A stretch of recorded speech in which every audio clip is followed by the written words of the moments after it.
கிறிஸ்தேசுவுக்குள் மிகவும் அன்பாய் அழைக்கப்பட்ட அன்புக்குரிய சகோதர சகோதரிகள் யாவருக்கும் நம்முடைய பரமபிதாவாகிய தேவனுடைய நாமத்தினாலும் நமது அன்பின் கர்த்தராகிய நமது ஆண்டவராகிய இயேசு கிறிஸ்தனுடைய அன்பின் நாமத்தினாலும் வாழ்த்துக்களையும் வணக்கங்களையும் தெரிவித்துக் கொள்கிறேன். தேவனுடைய கிருபையினால் இந்த ஒரு நாளிலும் அவருடைய பரிசுத்தமுள்ள சமூகத்திலே நாம் ஒன்றிணைந்து தேவனை துதிப்பதற்கும் அவரை தொழுது கொள்வதற்கும் தேவன் பாராட்டிட்ட கிருபைக்கும் தயவுக்கும் நன்றிகளையும் துதிகளையும் அன்பின் கர்த்தர் வழியாக நாம் ஏறெடுத்துக்கொண்டு விசேஷமாக தேவனுடைய பெரிதான கிருபையினால் அப்போஸ்தலனாகிய பவுல் தீத்துவுக்கு எழுதின நிருபம் நம்ம கடந்த வாரம் தொடங்கியிருக்கிறோம். அதை பார்ப்பதற்கு போன வாரம் நம்ம ஒரு முன்னுரை நம்ம கவனித்தோம். அந்த முன்னுரையில் அந்த நிருபம் எழுதப்பட்டதனுடைய நோக்கம், எழுதப்பட்டதனுடைய பின்னணி, எழுதியவர் யாருக்கு எழுதினார், எதற்காக எழுதினார், அதனுடைய காலம், அந்த நிருபத்தில் இருக்கக்கூடிய இடம்பெறக்கூடிய நபர்களுடைய பெயர், அந்த நிருபத்தில் இடம்பெற்றிருக்கக்கூடிய இடங்களினுடைய பெயர், இப்படி நம்ம நிறைய காரியங்களை நம்ம தியானித்தோம். வரலாற்று பூர்வமான தகவல்கள் மற்றும் நம்முடைய 7ஆம் தூதனுடைய எழுத்துக்கள் நம்ம தியானித்தோம். அது நம்மளுக்கு மிகுந்த ஆசீர்வாதமாக இருக்கும் என்று நம்ம விசுவாசிக்கிறோம். இன்றைய நாளில் அன்புக்குரிய சகோதர சகோதரில் பாகம் 60 நம்ம 1வது அதிகாரம் அப்போஸ்தலனாகிய பவுல் தீத்துவுக்கு எழுதின முதல் அதிகாரத்தை நம்ம இன்னைக்கு தியானிக்க போகிறோம். ஸோ இந்த ஒரு தகவல்களுடன் இந்த ஒரு தீத்துவுக்கு எழுதின முதலாவது அதிகாரத்தை நம்ம தியானிக்கலாம். இந்த ஒரு அதிகாரத்திற்கு நம்ம தலைப்பு கூட கவனிக்கிறோங்க, சபைக்கு ஊழியர்களின் தேவையும் தகுதிகளும். சபைக்கு ஊழியர்களின் தேவைகளும் தகுதிகளும் என்ற ஒரு சப்டைட்டில் நம்ம என்ன பண்ண போகிறோம்னா பார்க்க போகிறோம். ஸோ அப்போ இந்த ஒரு முதல் அதிகாரத்தில் சபையில் ஊழியக்காரருடைய தேவைகள் மற்றும் தகுதிகள் தேவன் அவருடைய பரிசுத்த எழுத்துக்கள் மூலியமாக நிர்ணயம் பண்ணி கொடுத்துருக்கார். அந்த எழுத்துக்களின் அடிப்படையில், தேவன் வகுத்து கொடுத்துருக்கக்கூடிய அந்த ஒரு சட்டத்தின் அடிப்படையில் ஊழியக்காரருடைய தகுதிகள் இருக்கணும். ஸோ ஒரு ஊழியக்காரர் சபைக்கு எதற்கு தேவை, நேற்றைய தினத்தில் கூட பாடம் நம்ம கவனித்தோம். ஸோ அந்த ஒரு ஊழியக்காரர் கள்ள போதகங்களிலிருந்து, கள்ள போதகர்கள்கிட்டிருந்து, கள்ள சகோதரர்கள்கிட்டிருந்து, ஆட்டுத்தோலை பொறுத்து வரக்கூடிய அந்த ஒரு ஓநாய்கள்கிட்ட இருந்தெல்லாம் சபையை பாதுகாப்பாங்க. ஒரு மெய்ப்பனுடைய முக்கிய வேலை என்னன்னு சொல்லி நம்ம கவனிக்கிறோம். ஒரு ஆட்டை ஒரு மெய்ப்பன் மேய்க்கிறார் அப்படின்னா அந்த ஆட்டுக்கு எவ்விதமான இடையூறும் வரக்கூடாது. அந்த ஆடு நல்லா மேய்ச்சலை சாப்பிடணும், நல்லா தண்ணீர் பருகணும், நல்லா கம்ஃபர்ட்டாக இருக்கணும். அந்த ஆட்டுக்கு எந்த ஒரு அடி சேதங்கள் பிரச்சனைகள், ஒரு துஷ்ட மிருகங்களுடைய தாக்குதல்கள் இதெல்லாம் எதுவும் வந்துடக்கூடாது. அதே போல் நோய் தொற்றுக்கள் வந்துடக்கூடாது. இதெல்லாம் அந்த மெய்ப்பன் கண்ணும் கருத்துமாக அந்த ஒரு ஆட்டை பேணி பாதுகாப்பார். அந்த ஆட்டினுடைய ஒவ்வொரு வளர்ச்சியையும் அவர் என்ன பண்ணுவார்னு சொல்லி பார்த்தோம்னா அவர் கண்ணோக்குவார். அந்த வளர்ச்சியில் ஏதாவது ஒரு ஆடு சோர்வாக காணப்படும் பட்சத்தில் அந்த ஆட்டு மேலே ரொம்ப கரிசனை எடுத்து, அக்கறை எடுத்து அதை என்ன பண்ணுவார்னா பாதுகாப்பார். ஸோ இது ஒரு நார்மலாக ஒரு ஆட்டை பார்க்கக்கூடிய ஒரு மெய்ப்பனுடைய ஒரு வேலையாக கூட இருக்கு. அதே போல் அந்த மெய்ப்பன் அந்த ஆட்டு மந்தையை கூட என்ன பண்ணுவார் சொல்லி பார்த்தோம்னா பராமரிப்பார். எப்படி பராமரிப்பார் அப்படின்னா, ஏதாவது மிருகங்கள் உள்ள நுழையாமல் இருக்கிற மாதிரி அதை நல்லா தடுப்புகள் நல்லா ஸ்ட்ராங்காக ஏற்படுத்துவார். அதே போல் ஏதாவது நோய் தொற்றுக்கள் ஏற்படாமல் இருக்கிறக்காக அந்த ஒரு கொட்டகையை என்ன பண்ணுவார்னா சுத்தம் செய்வார். மருந்துகள் எடுத்து அதெல்லாம் நல்லா நீட்டாக க்ளீனாக வச்சுக்குவார். அப்பப்போ அதனுடைய கழிவுகளை இடம் மாற்றிடுவார். இந்த வேலைகள் எல்லாம் அந்த மேய்ப்பன் வந்து செய்வார். ஸோ தேவன் சபையை எப்படித்தான் பார்க்குறார் அப்படின்னா, ஒரு மந்தை மாதிரி தான் பார்க்குறார். அன்பின் கர்த்தரை ஒரு மேய்ப்பனாகத்தான் பார்க்குறார். ஸோ நானே நல்ல மேய்ப்பன், ஆடுகளுக்காக என் ஜீவனையும் கொடுக்குறேன்னு சொல்லி சொல்கிறார் நம்முடைய கர்த்தர். அப்படி இருக்கும் பொழுது அன்புக்குரிய சகோதர சகோதரிகளே, அந்த தேவனுடைய ஒரு மந்தையை, அதாவது சபையை தேவன் மேய்க்கும் விதமாக கர்த்தரை ஏற்படுத்தி வைத்திருக்கிறார். அப்போ இந்த ஒரு மந்தைக்கு மெய்ப்பன் கர்த்தர், பெரிய மெய்ப்பன் பிதாவாகிய தேவன். ஸோ அப்படித்தான் நம்ம வந்து படிக்கிறோம், கேட்டிருக்கிறோம் சத்தியங்கள். அப்போ அந்த சபைக்கு, தேவனுடைய சபைக்கு மெய்ப்பன் தேவை. என் இருதயத்திற்கேற்ற மெய்ப்பர்களை ஏற்படுத்துவேன், வசனம் படிக்கிற இல்லைங்களா? ஸோ அப்போ அன்புக்குரிய சகோதர சோழர்களே, தேவன் அவருடைய இருதயத்திற்கு ஏற்ற மெய்ப்பர்களை சபைக்கு ஏற்படுத்துவார் அப்படிங்கிறத நம்ம வந்து கவனிக்கிறோம். இப்போ அந்த ஒரு மெய்ப்பன் எல்லா வகையிலும் சபையை என்ன பண்ணணும்னா போஷிக்கக்கூடியவர்களாக இருக்கணும் அப்படிங்கிறத நம்ம வந்து பார்க்குறோம். ஸோ எல்லா வகைகளிலும் சபையை போஷிக்கணும். சபையில் இருக்கக்கூடிய ஆடுகளுடைய நலன்கள், அதாவது சகோதர சகோதரிகளுடைய நலன்களில் அக்கறையுள்ளவராக அந்த மெய்ப்பன் இருக்கணும், அதாவது ஊழியக்காரர் இருக்கணும் அப்படிங்கிறது தேவன் கொடுத்துருக்கக்கூடிய சட்டம். ஸோ அந்த சட்டத்தை நம்ம எங்கே போய் படிக்கிறது அப்படின்னா, அப்போஸ்தலனாகிய பவுல் தீத்துவுக்கு எழுதுகிறார், தீமோத்தேயுவுக்கு எழுதுகிறார். அதுதான் நம்ம வந்து கவனிச்சு, இது போதக நிருபங்கள் அப்படின்னு சொல்லி. 1 தீமோத்தேயு, 2 தீமோத்தேயு, தீத்து, இது போதக நிருபங்கள். ஊழியக்காரர்களுக்கு தேவையான தகுதிகள் அந்த நிருபங்களில் வந்து குறிப்பிடப்பட்டிருக்கு. ஊழியக்காரருடைய தேவைகள் அந்த நிருபங்களில் குறிப்பிடப்பட்டிருக்கு.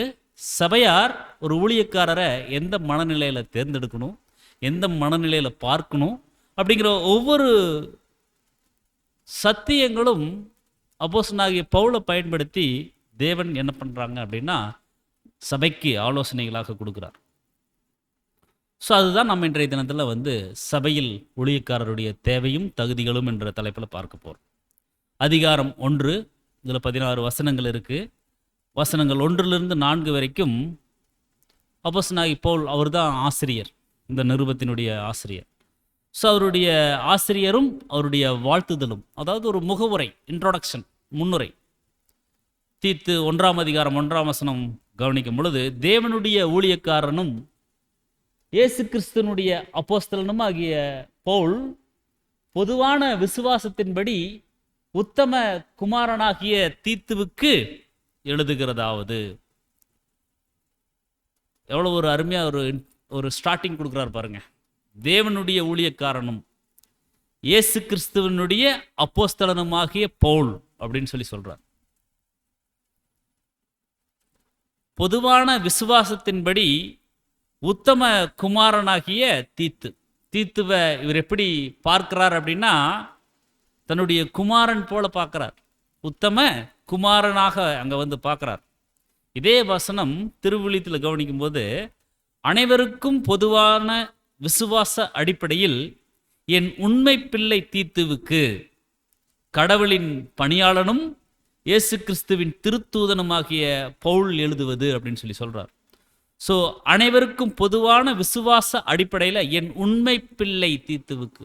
அப்போ பாருங்க, அங்கே தீத்து எப்படிப்பட்ட குணலட்சணங்கள் அங்கே காண்பிச்சுக்கிறார் அப்படின்னா, உண்மையாக இருந்துக்கிறார். உண்மையாக இருந்ததுனால தான் அங்கே அப்போஸ்தலனாகிய பவுல் அவரை வந்து உண்மை பிள்ளை, உத்தம குமாரன் சொல்லி சொல்றார். உத்தம குமாரன், என் உண்மை பிள்ளை அப்படிங்கிறதுக்கு நம்முடைய சகோதரர் கொடுக்குறாரு பாருங்க.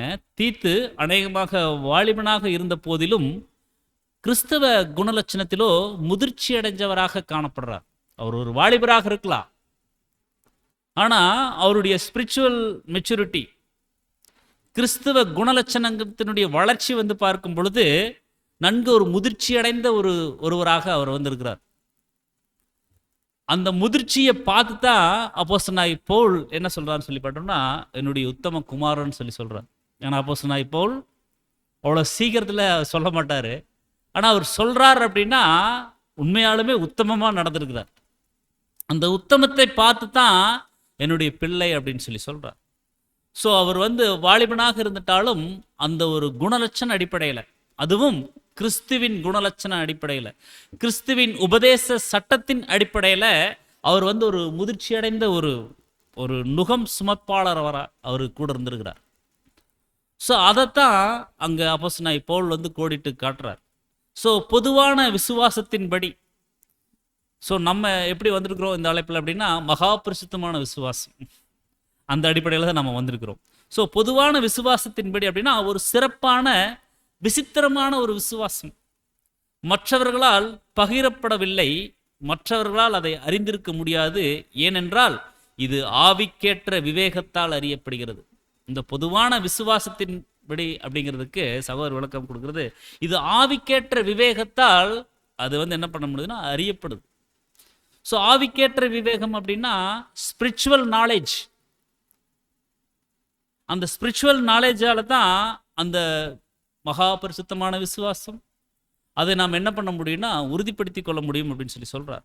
ஸோ 1 கொரிந்தியர் 2:14 நம்ம கவனிக்கும் பொழுது, ஜென்ம சுபாவமான மனுஷனோ தேவனுடைய ஆவிக்குரியவைகளை ஏற்றுக்கொள்ளான். கவனிக்கலாம் பாருங்க வசனத்தை. ஜென்ம சுபாவம் அப்படின்னா நார்மலா இருக்கக்கூடிய மனுஷன் தேவனுடைய ஆவிக்குரியவைகளை ஏற்றுக்கொள்ள மாட்டான். அவைகள் அவனுக்கு பைத்தியமாக தோன்றும். அவைகள் ஆவிக்கேற்ற பிரகாரமாய் ஆராய்ந்து நிதானிக்கப்படுகிறவைகள் ஆனதால் அவைகளை அறியவும் மாட்டான். ஏன்னா அவர் ஜென்ம சுபாவம், அவர் நார்மல் மனுஷன். அப்போ நார்மல் மனுஷனால தேவனுடைய ஆவிக்குரிய விஷயங்களை வந்து பகுத்து பார்க்க முடியாது. அது அவங்களுக்கு எப்படித்தான் தோணுமா, பைத்தியமா தோணுமா. ஆனால் பாருங்க, தேவன் நம்மளை எப்படி அழைச்சிருக்காரு, ஒருவன் என்னை பின்பற்றி வர விரும்பினான் அவன் தன்னைத்தான் வெறுத்து தன் சிலுவையை எடுத்துக்கொண்டு வரணும்னு சொல்லி சொல்றார். ஸோ தன் சிலுவையை எடுத்துட்டு வரணும்னு சொல்லி நம்ம போய் உபதேசிச்சு அவங்க என்ன சொல்லுவாங்க, எதுக்குங்க சிலுவை எடுக்கணும், எல்லா வசதி வாய்ப்புகளும் கடவுள் ஏற்படுத்தி கொடுத்துட்டாரு, எல்லாமே இருக்குது, அப்போ ஏங்க சிலுவை எடுக்கணும் அப்படித்தான் கேட்பாங்க. சிலுவையை பற்றிய உபதேசம் கெட்டு போகிறவர்களுக்கு அது வந்து பைத்தியமா இருக்கும். ஆனால் நமக்கு அது தேவ பலனுள்ளதாக இருக்குது அன்புக்குரிய சகோதர சகோதரியில். ஸோ அவங்க வந்து அதை ஏற்றுக்கொள்ள மாட்டாங்க, பைத்தியமா தோணும் ஜென்ம சுபாவம் உள்ள மனுஷன். அவைகள் ஆவிக்கேற்ற பிரகாரமாய் ஆராய்ந்து நிதானிக்கப்படுகிறவர்களானதுனால அவைகளை அறிய மாட்டாங்க. அது ஆவிக்கேற்ற பிரகாரமாக இருக்கிறதுனால அறிஞ்சு கொள்ள முடியாது. இதே வந்து உலக பிரகாரமாக இருந்தால் ஈஸியாக கேப்சர் பண்ணிடுவாங்க. ஆவிக்கேற்ற பிரகாரமாக இருந்தால் அவங்களால உணர முடியாது.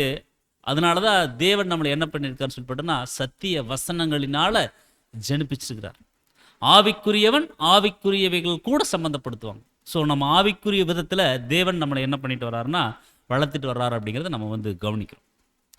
ஸோ தீத்து 1:2 நம்ம கவனிக்கும் பொழுது, பிதாவாகிய தேவனாலும் நம்முடைய இரட்சகராய் இருக்கிற கர்த்தராகிய இயேசு கிறிஸ்துவினாலும் கிருபையும் இரக்கமும் சமாதானமும் உண்டாவதாக. எப்படிப்பட்ட வார்த்தைகள் கொடுக்குறாங்க பாருங்க. ஒரு நிருபம் ஸ்டார்ட் பண்ணும்போது, ஒரு லெட்டர் ஸ்டார்ட் பண்ணும்போது எப்படி கொடுக்குறாரு பாருங்க, கிருபையும் சமாதானமும் உண்டாவதாக. ஃபர்ஸ்ட் தேவனை அட்ரஸ் பண்றார், அவருடைய குமாரனை அட்ரஸ் பண்றார், அதுக்கப்புறம் நம்ம எப்படிப்பட்ட விசுவாசத்தில் நம்ம இருக்கணும் அப்படிங்கிறத சொல்றார்.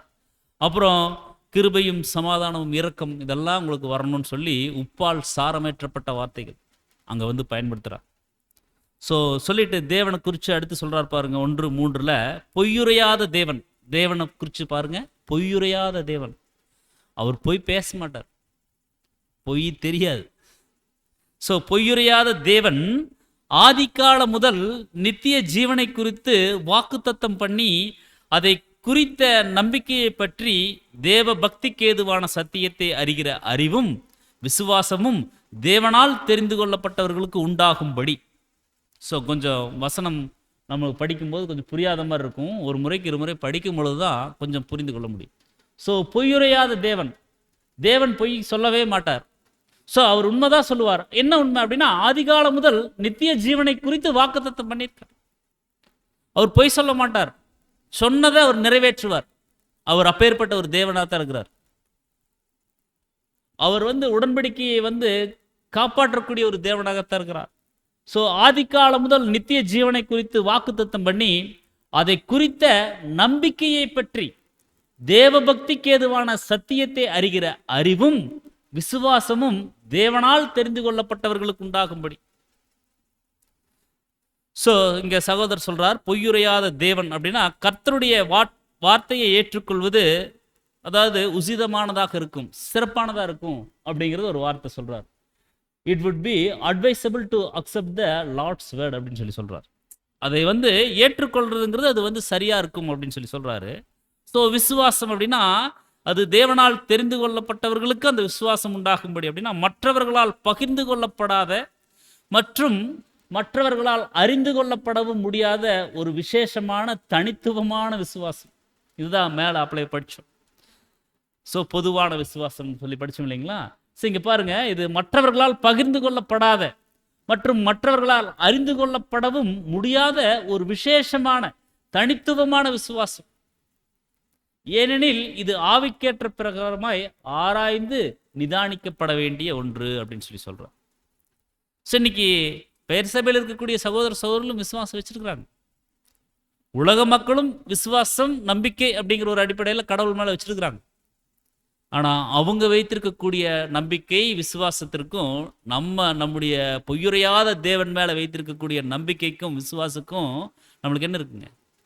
நிச்சயமாக அன்புக்குரிய சொல்ல ஒரு டிஃபரன்ஷியேட் இருக்கு. ஸோ இது ஆவிக்கேற்ற பிரகாரமாக ஆராய்ந்து நிதானிக்கப்பட வேண்டிய ஒரு காரியமா இருக்குது. ஸோ எல்லாரும் விசுவாசம் வச்சுக்கிறாங்க. எல்லாருடைய விசுவாசம் மாதிரி நம்முடைய விசுவாசம் இல்லைங்க. நம்ம அதிலிருந்து பிரித்தெடுக்கப்பட்ட ஜனங்களாக வேர் பிரித்தவர்களாகத்தான் நாம் இருக்கிறோம். ஆனால் நம்ம சொந்தக்காரங்களாம் சொல்லுவாங்க, என்ன நீங்களும் சர்ச்சுக்கு தான் போகிறீங்க, நாங்களும் சர்ச்சுக்கு தான் போகிறோம், நீங்கள் என்ன ஸ்பெஷலாக போகிறீங்க அப்படிம்பாங்க. ஆமாம், நம்ம ஸ்பெஷல் தான். தேவன் விசேஷித்தவர்களாகத்தான் நம்மளை பார்க்குறாங்க அன்புக்குரிய சகோதர சகோதரிகளே. ஸோ அந்த விசேஷித்த கிறிஸ்துவின் குணலட்சணங்களை நம்மளுக்குள்ள என்ன பண்ணணும்னா நாளுக்கு நாள் வளர்த்து கொள்ளக்கூடியவர்களாக இருக்கணும். அதைத்தான் அங்கே வந்து 3ஆம் வசனத்தில் சொல்கிறார்.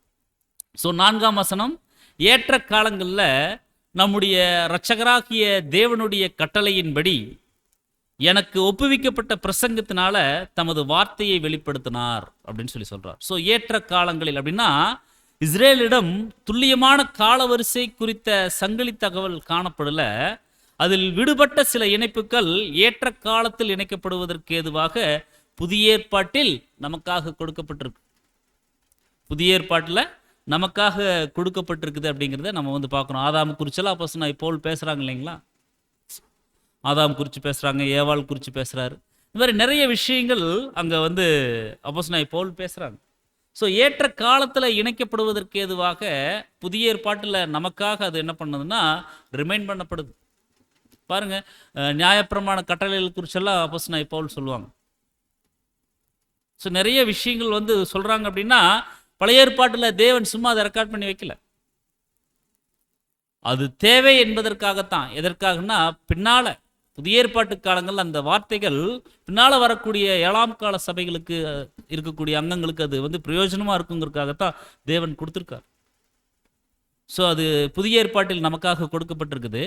நம்முடைய இரட்சகராகிய தேவனுடைய அப்படின்னா யெகோவா தேவனே இரட்சகரும் ரட்சிப்பின் தெய்வீக திட்டத்தின் காரணரும் அதை நிறைவேற்றுபவருமாக இருக்கிறாங்கன்னு சொல்றார். Jehovah is the Xavier.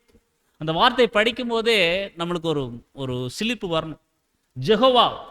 Jehovah தேவனே இரட்சகரும் ரட்சிப்பின் தெய்வீக திட்டத்தின் காரணரும் அதை நிறைவேற்றக்கூடியவருமாக இருக்கிறார்.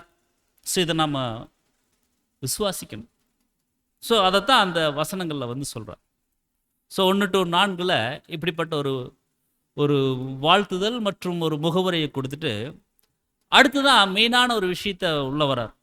சபையினுடைய ஊழியக்காரருடைய தேவையும் தகுதிகளும் குறித்து சொல்கிறார். கிட்டத்தட்ட ஒரு 16 தகுதிகள் அங்கே வந்து குறிப்பிடுவார். ஆக்சுவலாக நம்ம இந்த நிருபம் ஸ்டார்ட் பண்ணும்போதே நம்ம வந்து பார்த்தோம். அப்போஸ்தலனாகிய பவுல் ஊழியத்துக்காக கிரேத்தா தீவு போகிறாங்க. அங்கே இருக்கக்கூடிய நடைமுறையில் இருக்கக்கூடிய விஷயங்களை பார்க்குறாரு.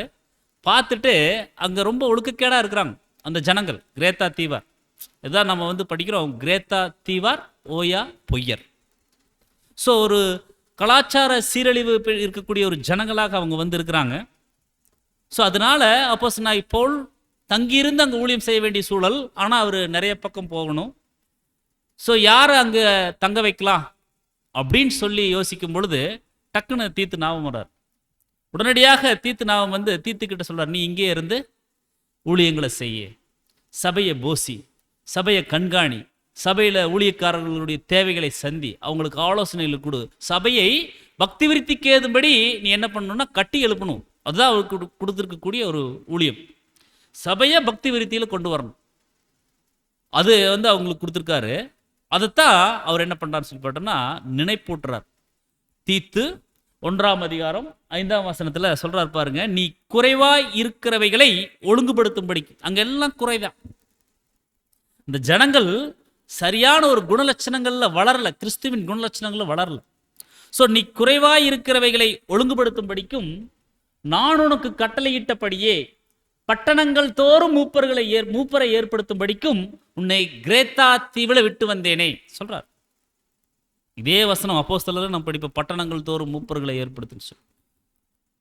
ஸோ நீ குறைவாய் இருக்கிறவைகளை ஒழுங்குபடுத்தும்படிக்கும் நான் உனக்கு கட்டளையிட்டபடியே பட்டணங்கள் தோறும் மூப்பரை ஏற்படுத்தும்படிக்கும் உன்னை கிரேத்தா தீவில் நான் விட்டு வந்துட்டேன் அப்படின்னு சொல்லி சொல்றார். இதே வசனம் திருவிவிலியத்தில் நான் உனக்கு பணிந்தபடியே, அங்கே என்ன சொன்னாருங்க, கட்டளை அப்படின்னு. ஸோ கட்டளை அப்படிங்கிற ஏதோ ஆர்டர் மாதிரி நம்ம நினைக்கிறோம். ஆனால் திருவிவிலியத்தில் எப்படி கொஞ்சம் புரியும்படி சொன்னாங்கன்னா, நான் உனக்கு பணித்தபடியே கிரேத் தீவில் நீ மேலும் செய்ய வேண்டியவற்றை ஒழுங்கு செஞ்சு நகர்தோறும் மூப்பர்களை ஏற்படுத்த உன்னை அங்கே விட்டு வந்தேன் அப்படின்னு சொல்லி சொல்கிறான். ஸோ நீ கிரேத்து தீவில் நிறைய ஒழுங்கு செய்ய வேண்டிய காரியங்கள் இருக்குது. ஸோ அதெல்லாம் நீ வந்து செய்யணும். மற்றும் அங்கே நகர்தோறும் நீங்கள் வந்து சத்தியங்களை சொல்லி அங்கே மூப்பரை நீ வந்து ஏற்படுத்தணும் அப்படிங்கிற ஒரு விஷயத்தை அங்கே வந்து சொல்கிறார். ஸோ அந்த கிரேத்தா தீவை குறித்து அங்கே சொல்கிறார். ஸோ நான் உனக்கு கட்டளையிட்டபடியே, நான் உனக்கு பணித்தபடியே அப்படின்னா, இந்த விஷயத்தில் தான் செய்ததை பார்க்கலும் வித்தியாசமாக செய்யும்படிக்கு அப்போஸ்தலனாகிய பவுல் தீத்துவுக்கு கட்டளையோ அல்லது அறிவுறுத்தலோ நிச்சயமாக செய்திருக்க மாட்டார் அப்படின்னு சொல்லி சொல்கிறார். அதாவது இந்த விஷயத்தில் அந்த ஒழுங்குபடுத்துறது, மூப்பரை ஏற்படுத்துறதுல தான் செய்ததை பார்க்கலும் வித்தியாசமாக செய்யும்படிக்கு, இதை ஸ்பெஷலாக செய்யும்படிக்கு அப்போஸ்தலனாகிய பவுல் தீத்துவுக்கு வந்து அங்கே வந்து அறிவுறுத்தல் செஞ்சிருக்க மாட்டார் அப்படின்னு சொல்லி சகோதரர் சொல்கிறார். ஸோ பட்டணங்கள் தோறும் அப்படின்னா அப்போதுதான் தொடங்கி இருந்த ஒரு யுகத்தின் வேலையை ஒழுங்கமைத்து அடித்தளம் இடுவதற்காக அங்கே விட்டுட்டு வர்றார். ஸோ அவர்களின் அருகாமையில் உள்ள கர்த்தருடைய மந்தையை கண்காணிப்பதற்கும் மேற்பார்வையிடுவதற்கும். அப்போ ஒரு ஊழியக்காரருடைய வேலை என்ன அப்படின்னா, கண்காணிக்கணும், மேற்பார்வையும் செய்யணும். ஸோ கண்காணிப்பதற்கும் மேற்பார்வையிடுவதற்கும், அவர்களுக்கு சத்தியத்தை போஷிப்பதற்கும், ஆட்டுத்தோல் போர்த்திய ஓநாய்களுக்கு எதிராக அவர்களை காப்பதற்கும், பொதுவாக அவற்றின் பிரதிநிதிகளாக செயல்படுவதற்கும் என்ன பண்ணுறாங்கன்னா அங்கே மூப்பர்களை ஏற்படுத்தணும்னு சொல்லி சொல்கிறார். அதை ஒழுங்கு செய்யறதுக்காக அங்கே தீத்துவை விட்டுட்டு வர்றார். இல்லையெனில் கர்த்தருடைய ஜனங்கள் அறிவிலும் ஆவியின் குணங்களிலும் சரியான முன்னேற்றம் அடைய மாட்டாங்க. ஸோ சத்தியத்தின் அடிப்படையில் அவங்கள வந்து வளர்த்தணும். அதுக்கு சரியான ஆள் யார் அப்படின்னா அங்கே தீத்து தான். அதனால தான் அவர் விட்டுட்டு வர்றார். ஸோ மூப்பரை அப்படின்னா பாருங்க, இந்த இது மூப்பர் அப்படிங்கிறவங்க not necessarily an elder in years, வயது முதிர்ந்தவராக இருக்க வேண்டிய அவசியம் இல்லை. ஒரு மூப்பர் அப்படிங்கிறவங்க மூத்தவங்க, மூப்பர் அப்படிங்கிற மூத்தவங்க, அவங்க வயது முதிர்ந்தவர்கள் தான் இருக்கணும் அப்படிங்கிறது இல்லை. சத்தியத்தில் மூத்தவங்க, சத்தியத்தில் மூத்தவங்க, வயது முதிர்ந்தவராக இருக்க வேண்டிய அவசியம் இல்லை. மாறாக கிறிஸ்துவ குணலட்சணத்தில், அந்த அந்த கிறிஸ்துவனுடைய கேரக்டர்ல மேம்பட்டவராக, வளர்ந்தவராக கூட இல்லை, மேம்பட்டவராக, சிறந்தவராக, முதிர்ச்சி அடைந்தவராக காணப்படணும். ஒரு மூப்பர் அப்படிங்கிறவங்க சபையில என்ன செய்ய போறாங்க? ஒரு மூப்பர் சபையில் என்ன செய்ய போறாங்க? சபையை பக்தி விருத்தியில் நடத்த போறாங்க. சகோதர சகோதரிகளுடைய ஒவ்வொரு நலன்களிலும் மேற்பார்வை செய்யறாங்க, கண்காணிக்கிறாங்க. அவங்களுக்கு வேணுங்கிற ஆவிக்குரிய மற்றும் பூமிக்குரிய விஷயங்கள்ல உதவிகள் செய்ய போறாங்க. ஸோ அதுக்காகத்தான் ஒரு மூப்பர், ஒரு ஊழியக்காரர் சபையில அங்க தேவனால அவங்க என்ன பண்றாங்கன்னா நிர்ணயிக்கப்படுறாங்க. ஸோ முதிர்ச்சி அடைந்தவராக அவர் வந்து காணப்படணும். ஆண்டவர்கள் அல்ல, எஜமானர்கள் அல்ல, அருள் திரு என்னும் பட்டங்களுடையவர்களும் அல்ல. ஸோ இவங்க சகோதரர் சொல்றார் பாருங்க, ஒரு மூப்பர் அப்படிங்கிறவங்க ஆண்டவர்கள் அல்ல, அதே மாதிரி எஜமானர்களும் அல்ல, அருள் திரும் அல்ல, ரெவரண்டும் அல்ல. ஒரு மூப்பர் அப்படிங்கிறவங்க சபையில் இருக்கக்கூடிய ஒரு ஊழியக்காரர். இன்னும் நம்ம சொல்லணும் அப்படின்னா ஒரு கடைநிலை ஊழியக்காரர். சபைக்கு வேணுங்கிற ஊழியங்களை செய்யறவங்க, சபையில் இருக்கக்கூடிய சகோதர சகோதரிகளுக்கு ஊழியங்களை செய்யறவங்க, சபையினுடைய தேவைகளை சந்திக்கக்கூடியவங்க, அவங்க தாங்க மூப்பர். ஸோ அவங்க ஒரு எஜமானர் மாதிரி எல்லாம் இல்லை. ஒரு வேலை செய்யணும் அப்படின்னா, ஒரு ஒரு வேலைக்கு செய்யணும் அப்படின்னா ஃபர்ஸ்ட் அவங்க செய்யணும். இதை செஞ்சிருங்க பிரதர் அப்படின்னு சொல்லி இன்னொருத்தர்கிட்ட சொல்லக்கூடியவர் அல்ல ஒரு மூப்பர். இது செய்யணும், வாங்க போகலாம், 2 பேரும் சேர்ந்து செய்யலாம், அல்லது நான் ஃபர்ஸ்ட் செய்கிறேன், வாங்க கூட எனக்கு ஹெல்ப் பண்ணுங்க, அப்படி வரணும் ஒரு மூப்பர். ஸோ எல்லா விதத்திலும் அவங்க தங்களை தாழ்த்தக்கூடியவர்களாக இருக்கணும், கிறிஸ்துவின் குணலட்சணங்களில் வளரக்கூடியவர்களாக இருக்கணும். எந்த அளவுக்கு ஒருத்தங்க தங்களை தாழ்த்துறாங்களோ அந்த அளவுக்கு அவங்க தேவனால் உயர்த்தப்படுவாங்க. ஸோ அப்படி தான் நம்ம வசனங்கள் படிக்கிறோம்.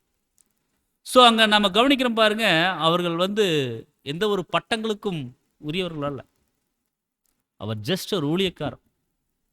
தேவன் கொடுத்துருக்கக்கூடிய அந்த ஒரு மந்தையை அவங்க வந்து மேய்க்க போகிறாங்க. எப்படி? சத்தியத்தின் அடிப்படையில், ஏற்ற கால சத்தியத்தில், மறுரூபமாக்கப்படக்கூடிய சத்தியங்களை இப்படி வந்து என்ன பண்ண போகிறாங்கன்னா போஷிக்கக்கூடியவர்களாகத்தான் அவங்க வந்து இருக்கிறாங்க. ஸோ அங்கே மூப்பரை ஏற்படுத்தணும் அப்படின்னு சொல்லி அங்கே வந்து சொல்கிறார். ஸோ இதில் நம்ம வந்து பார்க்கும்போது அந்த கிரீக் வேர்டு வந்து கத்திஸ்டமி அப்படிங்கிற ஒரு வார்த்தையை வந்து சொல்கிறாங்க. ஸோ அது கத்திஸ்டமி அப்படிங்கிறதுக்கு வைப்பதற்கு அல்லது அமைத்து கொடுப்பதற்கு. ஸோ இந்த வசனத்தின் மீது தான் சபை ஒழுங்குமுறை பற்றிய எபிஸ்கோபல் கோட்பாடு சார்ந்திருக்குது அப்படின்னு சொல்லி இங்கே அவர் சொல்கிறார். ஸோ இது பலவீனமான ஆதரவையே அதுக்கு வழங்குது அப்படின்னு சொல்லி சொல்கிறார். ஸோ ஏற்படுத்துறது அப்படிங்கிறது நியமனம். ஸோ அந்த ஏற்படுத்துறதுக்காகத்தான் நான் என்ன பண்ணேன்னா விட்டு வந்திருக்கிறேன். எப்படி அப்படின்னா ஒரு பொது கண்காணியாக, ஒரு மேற்பார்வையாளராக உன்னை நான் வந்து விட்டு வந்திருக்கிறேன். நீ என்ன பண்ணணும் அப்படின்னா அந்த குறைவாக இருக்கக்கூடிய ஜனங்களை நீ ஒழுங்குபடுத்தணும், அவங்க நிறைவை நோக்கி அவங்கள நீங்கள் வந்து பயணிக்க வைக்கணும் அப்படின்னு சொல்லி சொல்கிறார். ஸோ அந்த ஏற்படுத்தி அப்படிங்கிறதுக்கு நம்மளுக்கு நல்லா தெரியும், அந்த வார்த்தைகள் ஹெட் ஆர்டைன் அப்படின்னு சொல்லி சொல்லப்பட்டிருக்கு, G5500. ஸோ அந்த வார்த்தை கிரட்டோனியா அப்படிங்கிற ஒரு வார்த்தை கூட நம்ம வந்து படிச்சிருப்போம். ஸோ சபையில் மூப்பர்களை ஏற்படுத்தி வைத்தல் அப்படின்னா கிரட்டோனியா அப்படிங்கிற ஒரு வார்த்தை. ஸோ கைகளை உயர்த்தி அங்கே என்ன பண்ணணும்னா அங்கே மூப்பர்களை, ஊழியக்காரர்களை தேர்ந்தெடுக்கணும் அப்படிங்கிறத நம்ம வந்து பார்த்துருக்கோம். ஸோ இந்த மூப்பர்களுடைய தேவையும் தகுதிகளும் குறித்து இங்கே அடுத்த ஒரு லிஸ்ட் கொடுக்குறார், பெரிய லிஸ்ட், ஒரு 16 ஒரு தகுதிகள் வரும். ஃபஸ்ட்டு மூப்பருடைய தேவை நம்ம வந்து படிச்சிட்டோம். சபையை சத்தியத்தில் நடத்தணும், சத்தியத்தில் மேம்பட வைக்கணும், கிறிஸ்துவின் குணலட்சணங்களில் அவங்க வந்து நல்லா வளரணும். அதுக்காக அங்கே சபையில் ஒரு மூப்பர், ஒரு ஊழியக்காரர் தேவை அப்படிங்கிறது. அடுத்து அவங்களுக்கு தகுதிகள் குறித்து சொல்கிறார் பாருங்க. குற்றம் சாட்டப்படாதவனும், ஒரே மனைவியுடைய புருஷனும், துன்மார்க்கர் என்றும் அடங்காதவர்கள் என்றும் பேரெடுக்காத விசுவாசம் உள்ள பிள்ளைகளை உடையவனுமாகிய ஒருவன் இருந்தால் அவனையே ஏற்படுத்தலாம். ஸோ இதெல்லாம் நம்ம நிறைய தீமோத்தேயு படிக்கும்போதே அந்த நிறைய விளக்கங்கள் பார்த்தோம். ஸோ சகோதரர் ஒரு சில இதுக்கு கொடுக்குறாரு. அப்போ குற்றம் சாட்டப்படாதவராக இருக்கணும் அப்படின்னா எந்த ஒரு குற்றமும் நம்ம மேலே சொல்லியிருக்கூடாது, அதாவது ஊழியக்காரர்கள் மேலே சொல்லியிருக்கூடாது. அப்படின்னா அவங்களுடைய வாழ்க்கை எப்படி இருக்கணும்னா கிறிஸ்து போல வாழக்கூடியவர்களாக இருக்கணும். கிறிஸ்து மேலே குற்றம் சொல்ல முடியுங்களா? அவங்க பொய்யான குற்றச்சாட்டு தான் சொன்னாங்க, உண்மையான ஒரு குற்றச்சாட்டு கிறிஸ்து மேலே சொல்ல முடியுங்களா? ஸோ எவ்வளோ ஒரு பரிசுத்தமான ஒரு வாழ்க்கை தேவன் கொடுத்த அந்த ஒரு வாழ்க்கை பீரியடில் அவர் வாழ்ந்து காமிச்சிட்டு போயிட்டார். ஸோ அதே போல தான் அன்புக்குரிய சகோதரர் சொல்ல நம்ம கூட அப்படித்தான் வாழணும், குற்றம் சாட்டப்படாதவர்களாக வாழணும் ஒவ்வொருவரும். இது ஏதோ மூப்பர்கள் மட்டுமல்ல, இந்த அழைப்பில் இருக்கக்கூடிய ஒவ்வொருவருக்கும் இந்த புத்திமதிகள், இந்த ஆலோசனைகள் அது பொருந்தக்கூடியதாக இருக்குது. ஸோ மூப்பர் மட்டும் குற்றம் சாட்டப்படாதவராக இருந்துட்டா போதுங்களா? சபையில் எல்லாரும் குற்றம் பண்ணலாமா? ஸோ ஒவ்வொருவருக்கும் விசேஷமாக மூப்பர் ஊழியக்காரருக்கு. ஏன்னா அப்போஸ்தலனாகிய பவுல் அங்கே வந்து சொல்கிறார் தீத்துக்கிட்ட, சபையை நீ ஒழுங்கு பண்ணணும் அப்படின்னா இந்த மாதிரி எல்லாம் இருக்கணுங்கிற ஒரு தகுதிகள் சொல்கிறார். ஸோ இது ஒவ்வொருவருக்கும் பொருந்தும். ஸோ குற்றம் சாட்டப்படாதவராக இருக்கணும். அதே மாதிரி ஒரே மனைவியுடைய புருஷனும் அப்படின்னா அந்த நாட்களுக்கே உரிய மிகவும் பொருத்தமான ஒரு கட்டளை. அந்த நாட்களில் அங்கே இந்த ஜனங்கள், ஏன்னா அந்த பகுதி கிரேத்தா தீவு குறித்து நம்ம வந்து பார்த்த நிறைய திருட்டுக்கு கலாச்சார சீரழிவுகளுக்கு பேர் பெற்ற ஒரு நகரமாக இருந்துச்சுன்னு சொல்லி நம்ம வந்து படித்தோம். ஸோ அந்த நாட்களுக்கே உரிய மிகவும் பொருத்தமான ஒரு கட்டளை வந்து கொடுத்துருக்காங்க, உத்தரவும் கொடுத்துருக்குறாங்க. ஸோ திருமணம் ஆணாக இருக்க வேண்டிய அவசியம் இல்லை, ஏனெனில் திருமண உறவு இல்லாத நிலை ஏற்புடையதாக இருக்குதுன்னு சொல்லி அங்கே அப்போஸ்தலனாகிய பவுல் வந்து கொரிந்து பட்டணத்துக்கு சொல்கிறாரு. நம்முடைய கர்த்தர் கூட மத்தேயு 19:12 கூட சொல்கிறார். என்ன சொல்ல வர்றாங்க அப்படின்னா, அந்த நாட்களில் அந்த கட்டளை ஒரே மனைவியுடைய புருஷன் இருக்கணும், அவங்கள நீ வந்து மூப்பரை ஏற்படுத்தலாம் அப்படின்னா அந்த அந்த ஒரு மனைவிக்கு மேலே அங்கே இருக்கக்கூடாது அப்படிங்கிறது அங்கே வந்து சொல்கிறார். அதே போல் அவங்க கம்பல்சரி திருமணம் பண்ணியிருக்கணும், அவங்கள தான் மூப்பராக ஏற்படுத்தணும் அப்படிங்கிறதும் அங்கே இல்லை. ஏன்னா அப்போஸ்தலனாகிய பவுல் திருமணம் செய்யலை. ஸோ அது நம்மளுக்கு நல்லா தெரியும். ஸோ திருமணமான ஆணாக இருக்க வேண்டிய அவசியம் இல்லை, ஏனெனில் திருமண உறவு இல்லாத நிலை ஏற்புடையதாக இருக்குது அப்படின்னு சொல்லி சொல்கிறார். ஏன்னா அங்கே மத்தேயுல கர்த்தர் சொல்லும் பொழுது அன்னகர்களை குறித்து அந்த வசனங்கள் பேசுவார்.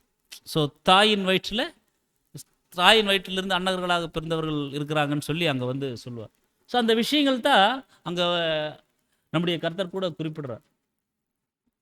அடுத்ததாக அந்த ஒருவன் இருந்தால் அப்படின்னா மூப்பனுக்கான தகுதியை நாம் இப்போது எந்த வகையில் நிதானிக்க வேண்டுமோ அதே வகையில் தான் அப்போஸ்தலனாகிய பவுலும் அங்கே வந்து அப்போஸ்தலர்களும் நிதானிச்சிருக்கிறாங்க. ஒரு மூப்பருக்கு என்ன தகுதி இருக்கணும் இன்னைக்கு நம்ம படிக்கிறோம் இல்லைங்களா, இதே அடிப்படையில் தான் அங்கே என்ன பண்ணுறாங்கன்னு சொல்லி பார்த்தோன்னா அப்போஸ்தலர்களும் நிர்ணயிச்சிருக்காங்கன்னு சொல்லி சொல்கிறார். ஸோ தீத்து 1:7 ஏனெனில் கண்காணியானவன் தேவனுடைய உக்ரானக்காரனுக்கு ஏற்ற விதமாய் குற்றம் சாட்டப்படாதவனும் தன் இஷ்டப்படி செய்யாதவனும் முற்கோபம் இல்லாதவனும் மதுபான பிரியம் இல்லாதவனும் அடியாதவனும் இழிவான ஆதாயத்தை இச்சியாதவனும் இப்படியும் அங்கே இருக்கணும் அப்படிங்கிறத அங்கே சொல்கிறார். ஸோ ஒரு மூப்பர் அவங்க எப்படி இருக்கணுமா, கண்காணியானவன் எப்படி இருக்கணுங்களா, முன்னால வசனம் தேவனுடைய உக்ரானுக்கேற்ற விதமாய் அப்படின்னா உக்ரானக்காரர் அப்படின்னா கணக்கு கொடுக்குறவங்க, அக்கௌண்டன்ட். ஸோ கணக்கு கொடுக்குறவங்க குற்றம் சாட்டப்படாதவர்களாக இருக்கணும் அப்படின்னா நல்ல கணக்கை வச்சிருக்கணும் அவங்க. அதே மாதிரி தன் இஷ்டப்படி செய்யக்கூடாது. ஒரு மூப்பர் ஒரு ஊழியக்காரர் அப்படிங்கிறவங்க தன்னோட இஷ்டப்படி செய்யக்கூடாது, தேவ சித்தத்தின் அடிப்படையில் செய்யணும், சத்தியத்தின் அடிப்படையில் செய்யணும். ஸோ சத்தியத்தின் அடிப்படையில் அது செய்யக்கூடியவர்களாக இருக்கணும். அதே போல முற்கோபம் இல்லாதவனும், எதுக்கெடுத்தாலும் கோபப்படுறது, ஸோ அந்த விஷயங்கள் அங்கே வந்து இருக்கக்கூடாது. மதுபான பிரியம் இல்லாதவனும், அந்த மதுபானங்கள் இந்த விஷயங்கள் இருக்கக்கூடாது. அடியாதவனும், இழிவான ஆதாயத்தை இச்சியாதவன். அந்த இழிவான ஆதாயம் அப்படின்னா கணம், பயபக்தி, பட்டங்கள் போன்ற சாதாரண சபை ஜனங்களிடமிருந்து மதகுருமார்களால் எடுத்துக்கொள்ளப்பட்ட கொள்கைக்கான அந்த ஒரு பொருட்கள் அப்படின்னு சொல்லி சொல்கிறார். இழிவான ஆதாயத்துக்காக போய் அந்த சத்தியத்தை மாற்றி சொல்கிறது அல்லது அவங்களை திருப்திப்படுத்தும் விதமாக பேசுறது, அது நிமித்தம் வரக்கூடிய அந்த ஒரு கணம், அந்த பொருளாதாரங்கள், இதுக்காக மயங்கிடக்கூடாது. ஸோ அந்த மாதிரி இருக்கிறவங்கள நீ வந்து என்ன பண்ணணும்னா அதை தவிர்த்துட்டு கிறிஸ்துவின் குணலட்சணத்தில் வளரக்கூடியவங்களை நீ தேர்ந்தெடுக்கணும்னு சொல்லி சொல்கிறார், நியமிக்கணும்னு சொல்லி சொல்கிறார். ஸோ 1:8 கவனிக்கும் பொழுது தீத்து 1:8 அந்நியரை உபசரிக்கிறவனும் நல்லோர் மேல் பிரியமுள்ளவனும் தெளிந்த புத்தியுள்ளவனும் நீதிமானும் பரிசுத்தவானும் இச்சையடக்கம் உள்ளவனும், அதுக்கப்புறம் ஆரோக்கியமான உபதேசத்தினால் புத்தி சொல்லவனும் எதிர்பேசுகிறவர்களை கண்டனம் பண்ணவும் வல்லவனாயிருக்கும்படி தான் போதிக்கப்பட்டதற்கேற்ற உண்மையான வசனத்தை நன்றாய் பற்றி கொள்ளவனுமா இருக்கணும் அப்படின்னு சொல்லி சொல்கிறார். பாருங்க, ஒரு ஊழியக்காரர் ஒரு மூப்பர் அப்படின்னா எப்படி இருக்கணும், அந்நியரை உபசரிக்கணும், நல்லோர் மேல் பிரியமுள்ளவராக இருக்கணும், தெளிந்த புத்தியுள்ளவராக இருக்கணும், ஸோ சவுண்ட் மைண்ட் இருக்கணும், நீதிமான், பரிசுத்தவான், இச்சையடக்கம், செல்ஃப் கண்ட்ரோல் இருக்கணும், ஆரோக்கியமான உபதேசத்தினால புத்தி சொல்லணும்.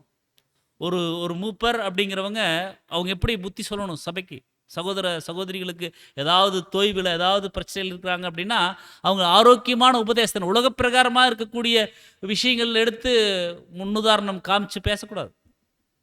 சத்தியத்தின் அடிப்படையில் இந்த வசனம் இப்படி சொல்லுது, இந்த சத்தியம் இப்படி சொல்லுது, இப்படித்தான் வாழணும் நம்ம. ஸோ ஆரோக்கியமான உபதேசங்கள்னால புத்தி சொல்லக்கூடியவர்களாக இருக்கணும். அதே சமயம் நம்முடைய விசுவாசத்தை குறித்து, நாம் இருக்கக்கூடிய சத்தியத்தை குறித்து, தேவனை குறித்து, கர்த்தரை குறித்து யாராவது ஏதாவது சொன்னாங்க அப்படின்னா, எதிர்பேசுகிறவர்களை எப்படி சொல்லணுங்களா, கண்டனம் பண்ண வல்லவர்களாக இருக்கணும். அப்படின்னா அவங்க கூட போய் சண்டை போடுறதில்லை, சத்தியத்தின் அடிப்படையில் எடுத்து அவங்க வாயை அடைக்கணும், எடுத்து பேசணும். ஸோ எதிர்பேசுகிறவர்களை கண்டனம் பண்ண வல்லவராக இருக்கணும். அதே மாதிரி தான் போதிக்கப்பட்டதற்கேற்ற உண்மையான வசனத்தை நன்றாய் பற்றி கொள்ளக்கூடியவர்களாக இருக்கணும். ஸோ வசனம் பேசினா மட்டும் பத்தாது, அந்த வசனம் தங்களுடைய வாழ்க்கையில் கடைப்பிடிக்கக்கூடியவர்களாக இருக்கணும். அந்த வசனம் தங்களுடைய வாழ்க்கையில் செயல்படுத்தக்கூடியவர்களாக இருக்கணும். 50 வசனம் சொல்லிட்டு போகிறதுக்கூடிய விஷயம் அல்ல போதிக்கிறது அப்படிங்கிறது. 50 வசனம் சொல்லிட்டு போகிறதில்ல, அந்த வசனத்தில் நம்ம எவ்வளோ நம்முடைய வாழ்க்கையில் கடைப்பிடிக்கிறோம். ஸோ சத்தியத்தை பேசுகிறோம், சத்தியத்துக்கு ஏற்ற கிரியைகள் நம்ம காண்பிக்கிறோமா, சத்தியத்தில் இருக்கிறோம், நம்ம மாற்று கருத்து இல்லை. ஆனால் சத்தியம் நமக்குள்ள இருக்குங்களா? யோவான் சொல்கிறாங்க இல்லைங்களா, படிக்கிறோம் இல்லையா, சத்தியத்தில் இருக்கிறேன்னு சொல்லிட்டு தேவனை தெரியுன்னு சொல்லிட்டு தேவனுடைய வார்த்தைகளின்படி நடக்கலை அப்படின்னா அவன் பொய்யன். எங்களுக்கு தேவன் தெரியும், அவருடைய தெய்வீக திட்டம் தெரியும், நாங்கள் வேத மாணவர்கள், வேதத்தின்படி வாழக்கூடியவர்கள் எல்லாம் சொல்லிட்டு அந்த வேதத்தின்படி வாழக்கூடியவருக்குண்டான கிரிகள் நம்மக்கிட்ட இல்லை அப்படின்னா நாம் பொய்யர். இது நம்ம சொல்லிங்க, வசனம் சொல்லுது. ஸோ உண்மையாக தேவனுடைய பிள்ளைகளாக இருக்கணும் அப்படின்னா, ஸோ கர்த்தர் எப்படி நடந்தாரோ அவர் போலவே நாம் நடக்கக்கூடியவர்களாக இருக்கணும், அப்படித்தான் நடக்கணும். ஸோ அதுதான் நம்ம கவனிக்கணும். ஸோ வசனத்தை நன்றாய் பற்றி கொள்ளக்கூடியவர்களாக இருக்கணும். இதே வசனம் திருவிழிதில் அவர்கள் தங்களுக்கு கற்பிக்கப்பட்ட உண்மை செய்தியை பற்றி கொண்டிருக்க வேண்டும், அப்பொழுது அவர்கள் நலம் தரும் போதனையை அறிவுறுத்தவும் எதிர்த்து பேசுவோரின் தவறை எடுத்து காட்ட. அங்கே கண்டனம் பண்ணணுங்கிற மாதிரி நம்ம படித்தோம் இல்லைங்களா, அந்த கண்டனம் அப்படிங்கிறது ஏதோ அவங்கள வன்மையாக தாக்குறது அப்படிங்கிற மாதிரி நம்ம நினைக்காம, இங்கே திருவிழிதில் பாருங்கள், அந்த தவறை எடுத்துக்காட்ட வல்லவர்களாக இருக்கணும். வசனத்தின் அடிப்படையில் நீங்கள் புரிந்து கொண்டிருக்கக்கூடிய விசுவாசம் தப்பு பிரதர். ஆக்சுவலாக நம்ம அப்படித்தான், நம்ம கிளாஸ் அப்படித்தான் கொண்டு எடுக்கிறோம், பேசிக் எல்லாமே வசனத்தின் அடிப்படையில் அங்கே நம்ம முன்வைக்கிறோம். அதையே அந்த சகோதர சகோதரிகளால் மறுக்க முடியதில்லை. ஆமாம், நம்ம போயிட்டு இருந்தது மாயை தான். அதே திருத்துவத்துக்கு முன்னால் சொன்னபோது அவங்க கேட்க மாட்டாங்க, என்ன சொன்னாலும் கேட்க மாட்டாங்க, நம்ம கொடுத்தா சண்டைக்கு வருவாங்க. அதே வசனத்தின் அடிப்படையில் அவங்களுக்கு புரிய வைக்கும் பொழுது, ஆமாம் பிரதர் நாங்கள் மாயையில் தான் இருந்தோம், உடனே ஏற்றுக்கொள்கிறாங்க. ஸோ அதுதான் நம்ம கவனிக்கிறோம். ஸோ உண்மையான வசனத்தை நன்றாய் பற்றி கொள்ளக்கூடியவர்களாக இருக்கணும் அப்படின்னா, ஆராய்ந்து பார்க்கும் நோக்கில் தினந்தோறும் வேத வசனங்களை தேடி தேடி தியானித்து அதனுடன் முரண்படும் அனைத்தையும் கைவிடணும். அப்படின்னா வேத வசனங்களை நாம் தேடி தேடி படிக்கணும், சத்தியங்களை நாம் அடிக்கடி நிறைய தேடி தேடி நம்ம படிக்கணும். ஏதோ நம்ம ட்ரூத் கிடச்சாச்சு உள்ளே வந்தாச்சு அப்படின்ட்டு நம்ம அப்படியே நம்ம இருந்துடக்கூடாது, நிறைய தேடணும். ஏன்னா இது ஒரு புதையல் தேடுற மாதிரி தான். ஒவ்வொரு நாளும் தேவன் என்ன பண்ணுறாருன்னு சொல்லிப்பட்டுன்னா புதையலை கொடுத்துட்டே தான் இருக்கிறார். ஸோ தேட தேட பொக்கிஷங்கள் நிறைஞ்சிருக்குது அன்புக்குரிய சகோதர சோர்ல. ஸோ வேத வசனங்களை தேடி தேடி தியானித்து ஏதாவது வசனங்கள் நம்ம தான் தவறாக புரிஞ்சிருக்கிறோம் அப்படின்னா அது வசனங்கள் மூலியமாக நாம் கற்றுக்கொள்ளும் பொழுது, சத்தியங்கள் மூலியமாக கற்றுக்கொள்ளும் பொழுது முரண்படக்கூடிய விஷயங்களை விடணும்.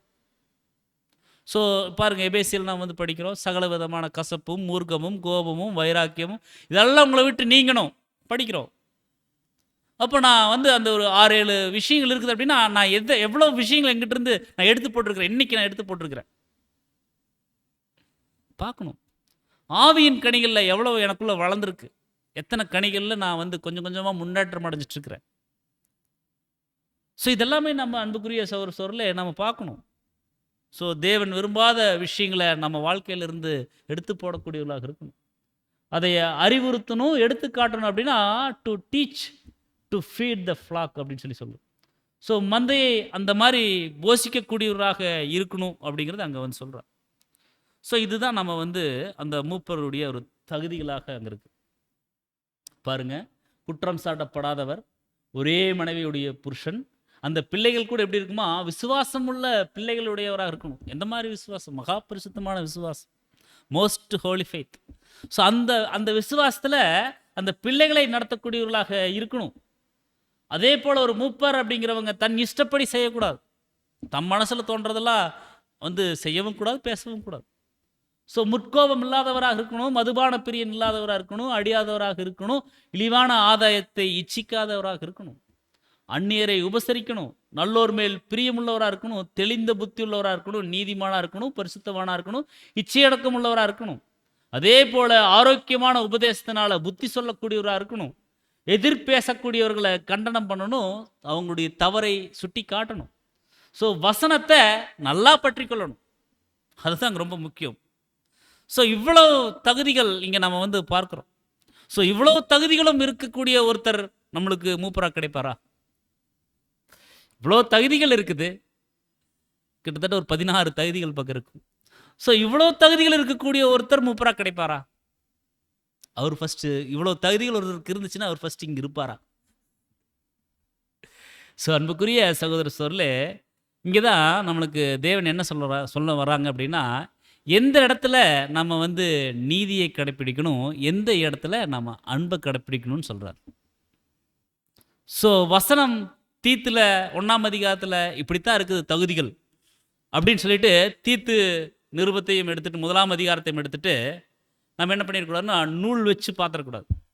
நூல் பிடிச்சி அப்படியே கரெக்டாக குற்றம் இல்லையா, முட்கோபம் இல்லையா, தெளிந்த புத்தி, இதெல்லாம் அப்படியே பார்த்து டிக் அடிச்சுட்டு வர முடியாது. ஸோ இந்த மாதிரி இடங்களில் தேவன் நம்மளுக்கு சொல்கிறாங்க, அன்பை கடைப்பிடிங்க. 16 தகுதிகள் இருக்கா, 16ல் ஒரு 14 இருக்குதா, பரவாயில்ல. என்னுடைய சகோதரன், இவருக்கு நான் ஒரு வாய்ப்பு கொடுக்குறோம், சபையாராக ஒரு வாய்ப்பு கொடுக்கலாம். என்னுடைய சகோதரன் வந்துடுவார். 14 வந்தவருக்கு ஒரு 2 வர முடியாதா? நிச்சயமாக வந்துடுவார். ஒரு வாய்ப்பு சபையாராக ஏற்படுத்தி கொடுக்கலாம் தேவ கிருபையில். என்னுடைய சகோதரனை இன்னும் நல்லா கொண்டு வரலாம். அப்படித்தான் ஒரு சபையார் நினைக்கணும். நூல் பிடிச்சி என்ன பண்ணிடக்கூடாதுங்க, பாத்திரவும் கூடாது. அதே மாதிரி பூத கண்ணாடி வச்சும் பாத்திரக்கூடாது. இதெல்லாம் இருக்குதா, இதில் ஒன்று குறைஞ்சாலும் நான் வந்து ஓட் பண்ண மாட்டேன், அப்படி என்ன பண்ணக்கூடாதுங்க, இருக்கக்கூடாது. ஸோ எந்த இடத்துல நாம் நீதியை காண்பிக்கணுமோ அந்த இடத்துல நீதியை காண்பிக்கணும், எந்த இடத்துல அன்பை கடைப்பிடிக்கணுமோ அந்த இடத்துல அன்பை கடைப்பிடிக்கணும். ஒழுக்க ரீதியான விஷயங்களில் நம்ம அன்பை கடைப்பிடிக்க முடியாது, நீதியை தான் கடைப்பிடிக்கணும். இந்த குணலட்சண வளர்ச்சியில் நம்ம என்ன பண்ணணும் அப்படின்னா, நம்ம வந்து அன்பை கடைப்பிடிக்கணும். ஸோ ஒவ்வொரு ஊழியக்காரரும் அந்த கிறிஸ்துவின் சாயலும் என்ன பண்ணணும்னா வளரக்கூடியவர்களாக இருக்கணும். ஸோ ஒரு மூப்பர் அப்படிங்கிறவங்க தேவனோட மிக அருகாமையில் ஜீவிக்கக்கூடியவராக இருக்கணும். தேவனோட மிக அருகாமையில் ஜீவிக்கக்கூடியவராக இருக்கணும். ஸோ ஏற்ற கால சத்தியத்தின் அடிப்படையில் சபையை போஷிக்கக்கூடியவராக இருக்கணும். ஸோ நம்ம ஒவ்வொரு அந்த ஊழியக்காரருடைய தகுதிகள் நம்ம கவனிக்கும் பொழுது நம்ம சத்தியத்தின் அடிப்படையில் பார்க்குறோம், அதே சமயம் அன்போடு அணுகக்கூடியவர்களாக இருக்கணும். அந்த டிஃப்ரென்ஷியேட் நம்மளுக்கு தெரியணும். ஸோ நம்ம நூல் பிடிச்சோம்னா நம்மளுக்கு தேவன் நூல் பிடிச்சா என்ன? ஸோ அன்புக்குரிய சகோதர சகோதரியில் நாம் எப்படித்தான் இந்த ஒரு ஊழியக்காரருடைய தகுதிகள் நாம் கவனிக்கிறோம் அப்படின்னா, அன்பின் சட்டம் ரொம்ப முக்கியம். ஸோ அதுதான் நம்ம வந்து பார்க்குறோம். ஸோ இதெல்லாம் அங்கே சொல்கிறாரு, இந்த மாதிரி இருக்கக்கூடியவங்களை நீ வந்து சபையில் ஒரு ஊழியக்காரராக நீ வந்து ஏற்படுத்து அப்படின்னு சொல்லி சொல்கிறான். ஸோ இதுவாக இருக்குது சபையிலுடைய ஊழியக்காரருடைய தேவையும் அவர்களுடைய தகுதிகளும். அடுத்ததாக அதிகாரம் 1 வசனம் 10லிருந்து 16 வரைக்கும் ஊழியக்காரர்கிட்ட இருக்கக்கூடாத குணங்கள், ஊழியக்காரர்கிட்ட இருக்கவே கூடாத குணங்கள் சொல்கிறார். தீத்து 1ஆம் அதிகாரம் 10ஆம் வசனம், ஆரோக்கியமான உபதேசத்தினால புத்தி சொல்லவும் எதிர்பேசுகிறவர்களை கண்டனம் பண்ணவும் வல்லவனாய் இருக்கும்படி தான் போதிக்கப்பட்டதற்கு ஏற்ற உண்மையான வசனத்தை நன்றாய் பற்றி கொள்ளுகிறவனுமாக இருக்கணும் அப்படின்னு சொல்லிட்டு 11 சொல்றார் பாருங்க. அவர்களுடைய வாயை அடக்கணும் அப்படின்னு சொல்லி சொல்றார். எப்படி இருக்குன்னா, அவங்களுடைய வாயை அடக்கணும். அவர்கள் இழிவான ஆதாயத்துக்காக தகாதவைகளை உபதேசித்து முழு குடும்பங்களையும் அவங்க என்ன பண்றாங்க அப்படின்னு சொல்லி பார்த்தோம்னா, கவிழ்த்து போடக்கூடியவர்களாக அவங்க வந்து இருக்கிறாங்க. ஸோ யாரோ ஒருத்தவங்களை குறித்து இங்கே அப்போஸ்தலனாகிய பவுல் அங்கே தீத்துவுக்கு ரிமைண்ட் பண்ணுறாரு. அந்த ஜனங்கள், அந்த கிரேத்தா தீவார் அப்படித்தான் இருக்கிறாங்க. அப்போ அங்கே இருக்கக்கூடிய ஒவ்வொரு சகோதர சகோதரிகளும் எப்படித்தான் இருந்துட்டாங்க அப்படின்னு சொல்லி பார்த்தோம்னா, இந்த மாதிரி ஒரு குணலட்சணங்கள் உடையவர்களாகத்தான் அவங்க வந்து இருக்கிறாங்க. ஸோ அந்த ஒரு 10ஆம் வசனம் வந்து கொஞ்சம் தவறாக இருக்குது. 9ஆம் வசனமே அது காப்பியாகி வந்துடுச்சு. ஸோ மன்னிக்கவும். 10ஆம் வசனம் பைபிளில் பார்க்கும்போது பாருங்கள், அநேகர் விசேஷமாய் விருத்த சேதனம் உள்ளவர்கள், அடங்காதவர்களும், வீண் பேச்சுக்காரரும், மனதை மயக்கிறவர்களுமா இருக்கிறாங்க. அங்கே கிரேத்தா தீவில் அநேகர் எப்படி இருக்கிறாங்க அப்படின்னு சொல்லி பார்த்தோம்னா, அங்கே பாருங்க, விசேஷமாய் விருத்த சேதனம் உள்ளவர்கள் எப்படி இருக்கிறாங்க, அடங்காதவர்களும். விருத்த சேதனம் உள்ளவர்கள் எப்படி இருக்காங்கன்னா அடங்காதவர்களும், வீண் பேச்சுக்காரரும், மனதை மயக்கக்கூடியவர்களாக இருக்கிறாங்க. அப்படிப்பட்ட ஜனங்கள் தான் அங்கே இருக்கிறாங்க அப்படிங்கிறத அங்கே வந்து சொல்கிறார். ஸோ அதை சொல்லிட்டு தான் 11ஆம் வசனத்தில் சொல்கிறார், இந்த மாதிரி எல்லாம் இருக்கிறாங்க, அவங்களுடைய வாயை அடக்கணும். ஃபஸ்ட்டு அவங்க பேசவே கூடாது சொல்கிறார். அவர்களுடைய வாயை அடக்கணும். அவர்கள் இழிவான ஆதாயத்துக்கு என்ன பண்ணுறாங்கன்னு சொல்லி பார்த்தோம்னா, தகாதவைகளை உபதேசிக்கிறாங்க. ஏதோ அவங்களுக்கு ஃபேவராக பேசினா நிறைய நம்மளுக்கு பொருட்கள் வருமே அப்படிங்கிறதுக்காக உபதேசிக்கிறாங்க. அது மட்டும் இல்லாமல் முழு குடும்பங்களையும் அவங்க என்ன பண்ணுறாங்கன்னு சொல்லி பார்த்தோம்னா, கவிழ்த்து போடக்கூடியவர்களாக அவங்க வந்து இருக்கிறாங்க அப்படின்னு சொல்லி சொல்கிறாங்க. ஸோ அவங்களுக்கு குறித்து நம்ம ரொம்ப கவனமாக இருக்கணும்னு சொல்லி.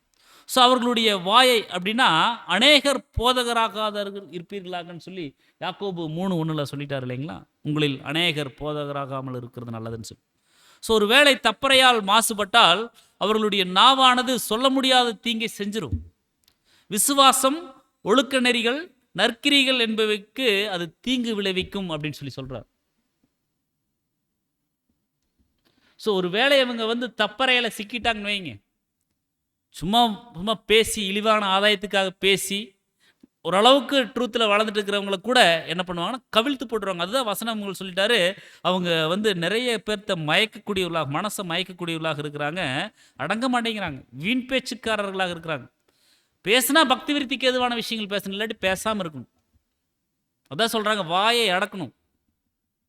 பாருங்கள், சபைகளில் பல பிரச்சனைகளுக்கு காரணமே அதிகமாக பேசுறதுனால தான்.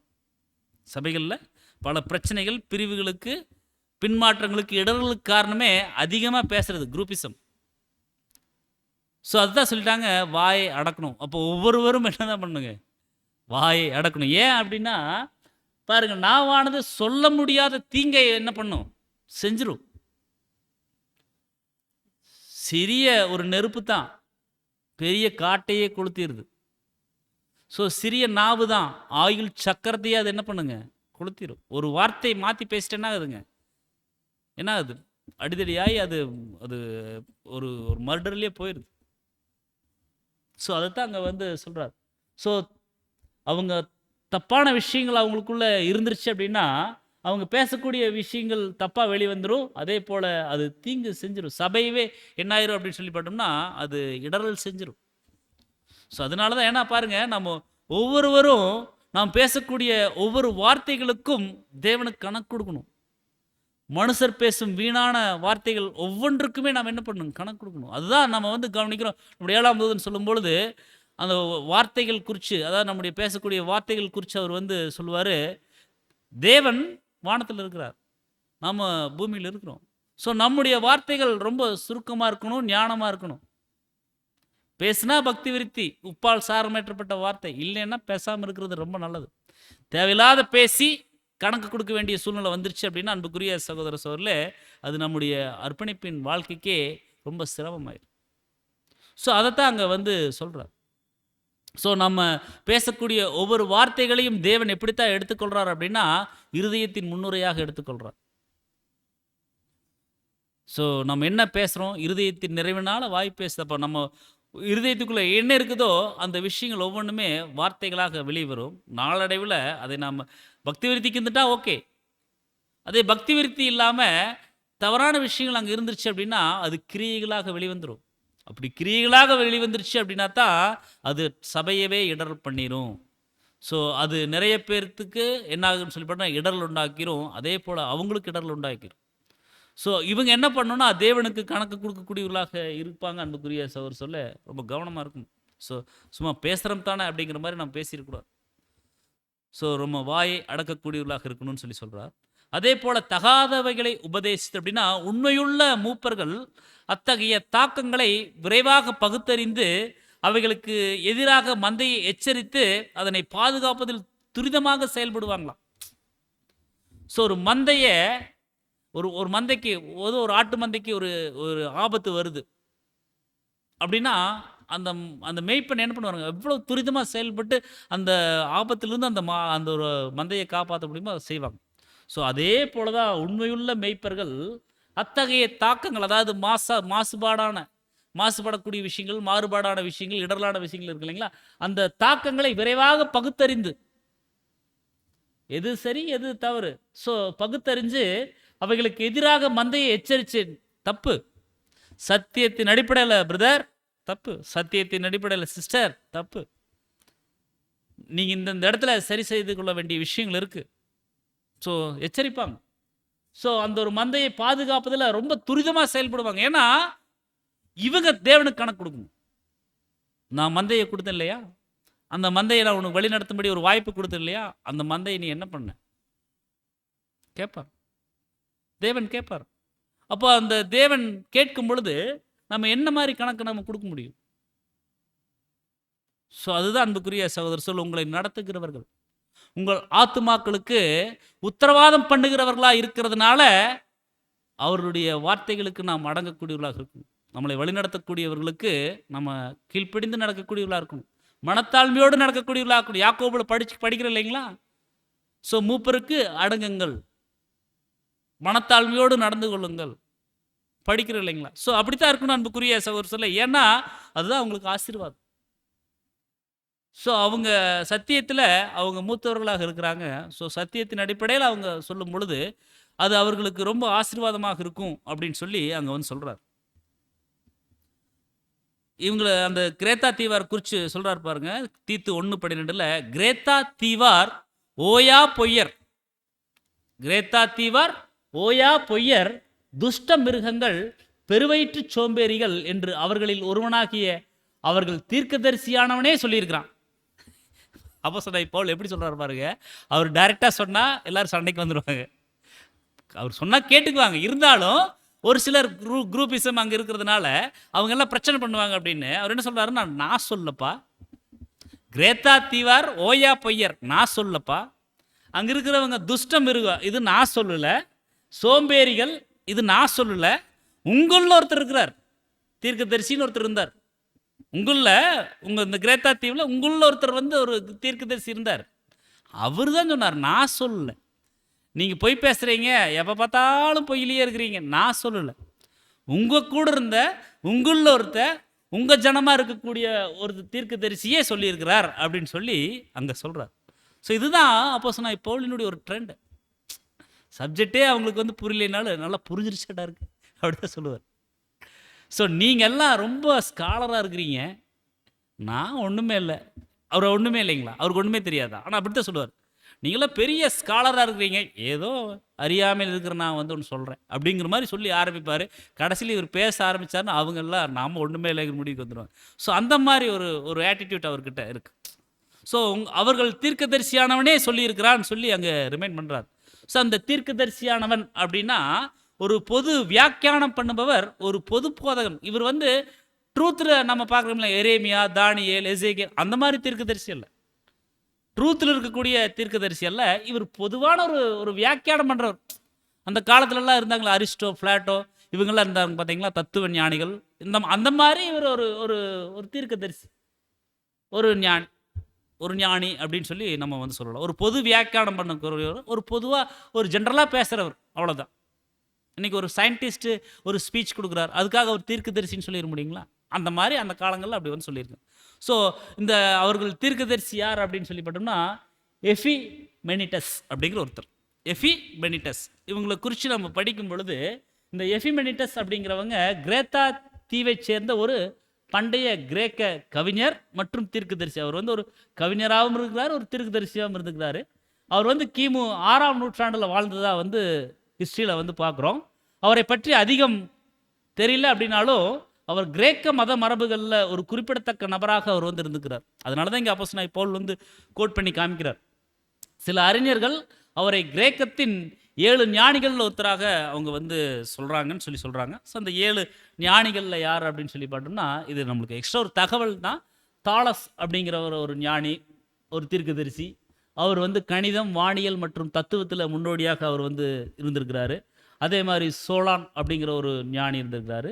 அவர் வந்து ஏதென்ஸில் சட்டம் இயற்றுபவர் மற்றும் அரசியல் சீர்திருத்தவாதி. இப்போ நம்ம சட்டத்தை எழுதினவர் அம்பேத்கர் சொல்கிறோம் இல்லைங்களா, அந்த மாதிரி ஒரு கிரேக்கில் இருந்துக்கிறாரு. அப்புறம் பிட்டகஸ் அப்படிங்கிற ஒருத்தர், அவர் வந்து மிதிலீனின் ஆட்சியாளர் மற்றும் போர் வீரராகவும் அவர் வந்து இருந்துக்கிறார்னு சொல்கிறாங்க. அடுத்தது ஃபியாஸ் அப்படிங்கிறவர் ஒரு சிறந்த ஒரு பேச்சாளர் மற்றும் அவர் ஒரு ஜட்ஜாக கூட இருந்துக்கிறாரு. கிளியோஃபுலஸ் அப்படிங்கிற ஒருத்தர், அவர் வந்து லின்டோஸின் ஆட்சியாளர் மற்றும் கவிஞர். அங்கே ஒரு பட்டணத்தில் வந்து ஒரு ஆட்சியாளராக இருந்துக்கிறார், ஒரு கவிஞராக இருந்துக்கிறாரு. மைசன் அப்படிங்கிறவர் மிக அரிதாக அறியப்பட்ட ஒரு ஞானி. ஆனால் அவரது ஞானத்திற்காக அவர் வந்து புகழப்பட்டிருக்கார். ரொம்ப ரேரு, இருந்தாலும் அவருடைய ஞானத்திற்காக அவர் வந்து ரொம்ப பெருசாக சொல்லியிருக்கிறாங்க. அதே போல் சிலோன் அப்படிங்கிறவர், இவர் ஸ்பார்ட்டாவின் அரசியல்வாதி மற்றும் ஒரு சட்ட வல்லுனர் அப்படின்னு சொல்கிறாங்க. ஸோ இந்த லிஸ்ட்டில் தான் யார் வர்றாங்கன்னா, எஃபிமெண்டஸ் அப்படிங்கிற அந்த ஒரு தீர்க்கதரிசியானவன் அப்படின்னு சொல்லி நம்ம படிச்சோம் இல்லைங்களா, அவர் வர்றார். ஸோ இந்த லிஸ்ட்டில் அவரும் கூட ஆட் ஆகிறாரு. ஸோ அவங்கள குறித்து தான் நம்ம வந்து அவர் தான் சொல்லியிருக்கிறாரு, இந்த மாதிரிலாம் நீங்கள் இருக்கிறீங்கன்னு அப்படின்னு சொல்லிட்டு 13ஆம் வசனத்தில் சொல்கிறார் பாருங்க.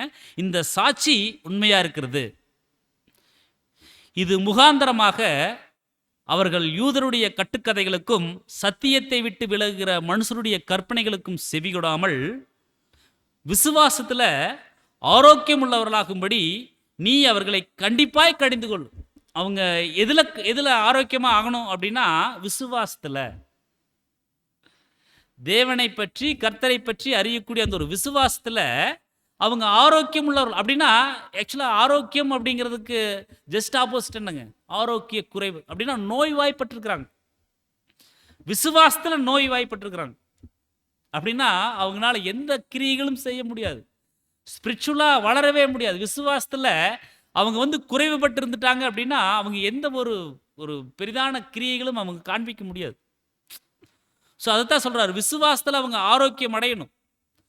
அவங்க விசுவாசத்தில் ஆரோக்கியம் இல்லாமல் இருக்கிறதுக்கு காரணம் என்னன்னு சொல்லி பார்த்தோம்னா, அவங்க தீர்க்கதரிசி அந்த எஃபிமெண்டஸ் நிறைய சொல்லியிருக்கிறாரு. அவங்க யூதருடைய கட்டுக்கதைகளுக்கும் சத்தியத்தை விட்டு விலகுகிற மனுஷருடைய கற்பனைகளுக்கும் செவி கொடுக்குறாங்க. அதுக்கெல்லாம் செவி கொடுக்கக்கூடாதுன்னு சொல்கிறார். விசுவாசத்தில் ஆரோக்கியமாக வளரணும். என்ன கற்றுக்கொண்டிருக்கிறாங்களோ அந்த கற்றுக்கொண்ட விசுவாசத்தில் அவங்க வளரணும். ஸோ அவங்கள நீ என்ன பண்ணணும்னா கண்டிப்பாக கடிந்து கொள்ளணும். கண்டிப்பாக கடிந்து கொண்டு, இதுதான் சத்தியம், சத்தியம் இப்படித்தான் சொல்லுது, இந்த சத்தியத்தை தான் நம்ம கை கொண்டு நடக்கணும், ஸ்ட்ரிக்டாக சொல்கிறார்.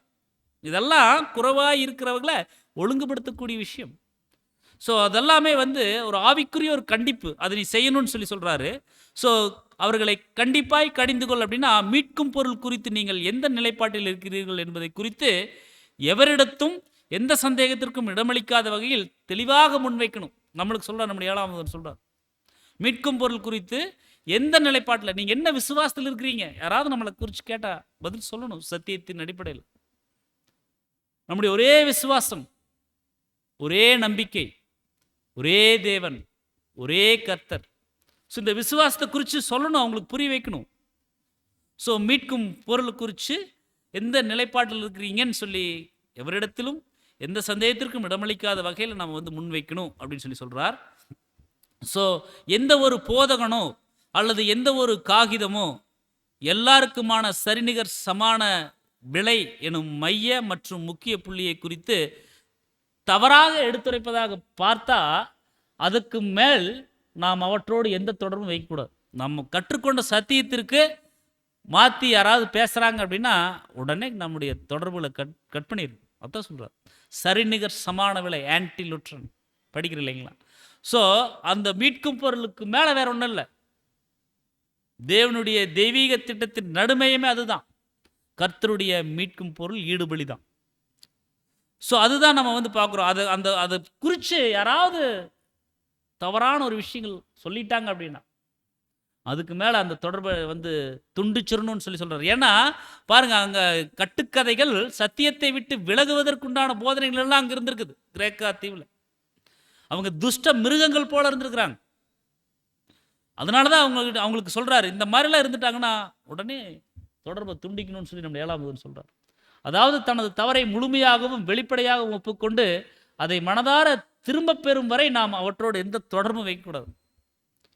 அவங்க விசுவாசத்தில் எந்த அளவுக்கு அவிசுவாசத்தில் அவங்க நிலைச்சிருந்துட்டாங்களோ அதை சத்தியத்தின் அடிப்படையில் சொல்லி அவங்க மீண்டும் விசுவாசத்தில் வேறு கொண்டு வளர்கிற வரைக்கும் நம்ம என்ன பண்ணக்கூடாதுன்னா அவங்களோட தொடர்பு வைக்கக்கூடாதுன்னு சொல்லி சொல்கிறோம். ஏன் தொடர்பு வைக்கக்கூடாது,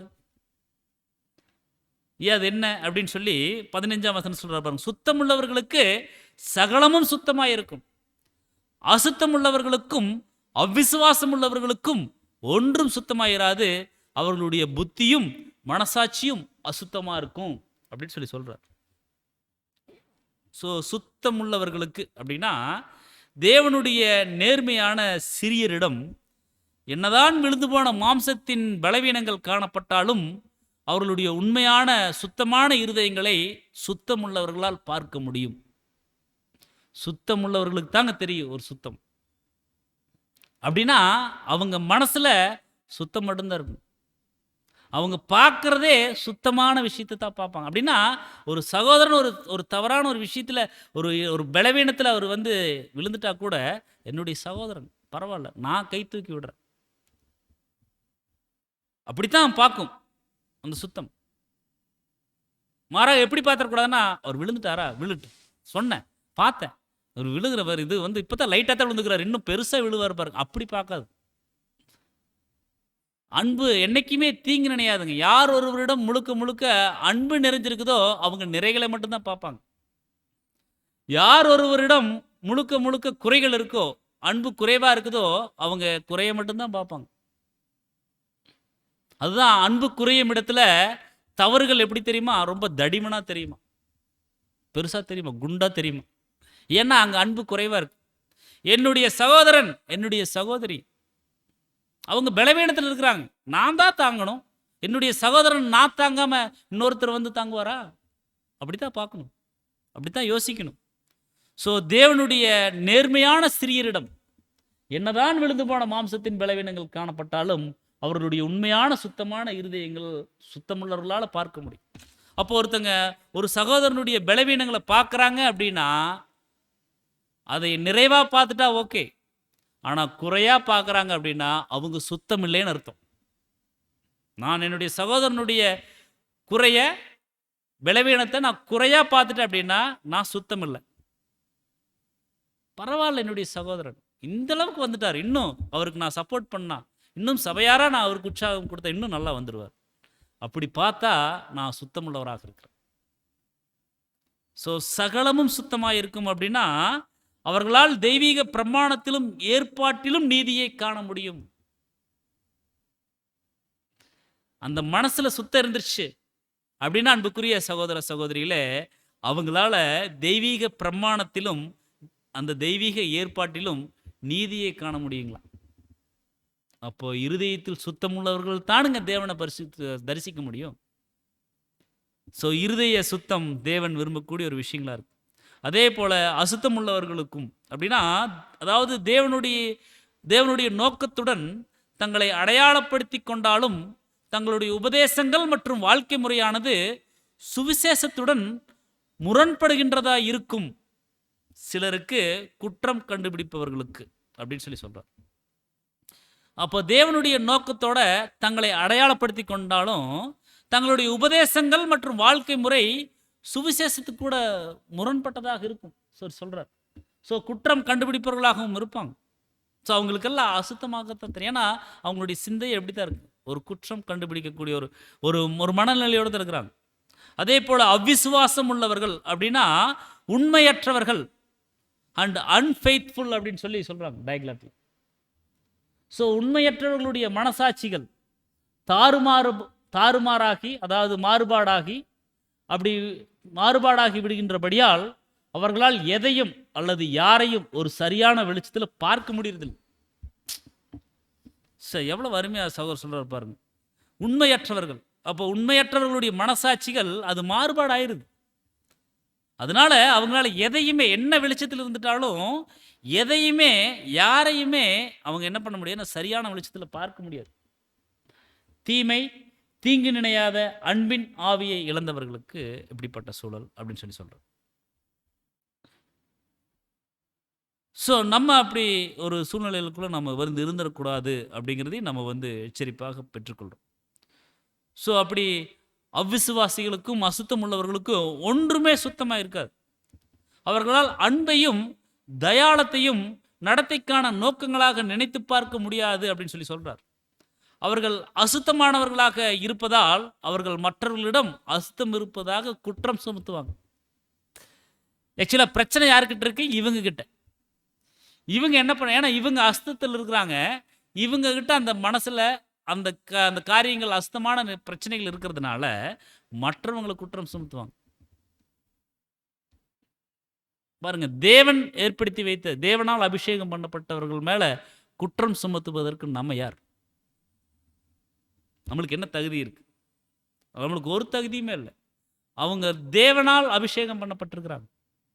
அவங்கள குற்றப்படுத்துவதோ, நியாயம் தீர்ப்பதோ, ஜட்ஜ்மெண்ட் கொடுப்பதோ நம்ம வேலையல்ல. அதுக்கு நாம் வரவும் இல்லை.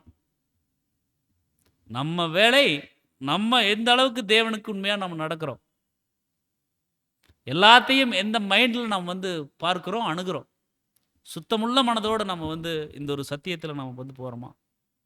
பாருங்க, சத்தியம் சுத்தமுள்ளது. சத்தியம் சுத்தமுள்ளது.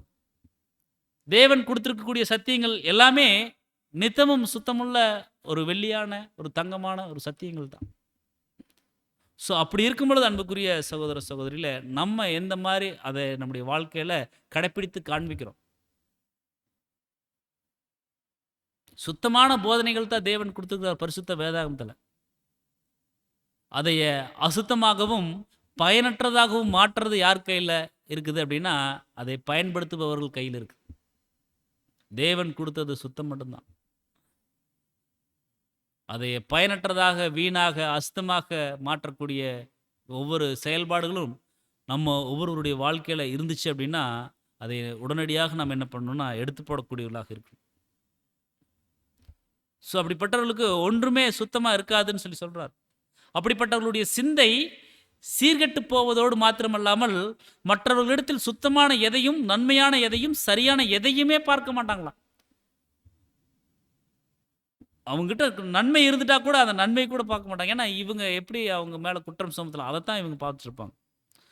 யாவே தேவன் பாருங்க, யாவே தேவன் மற்றும் நமது கர்த்தராகிய இயேசு மற்றும் தேவதூதர் என்பவருடைய நோக்கங்களையே சந்தேகப்படும் அளவுக்கு அது போயிருமா.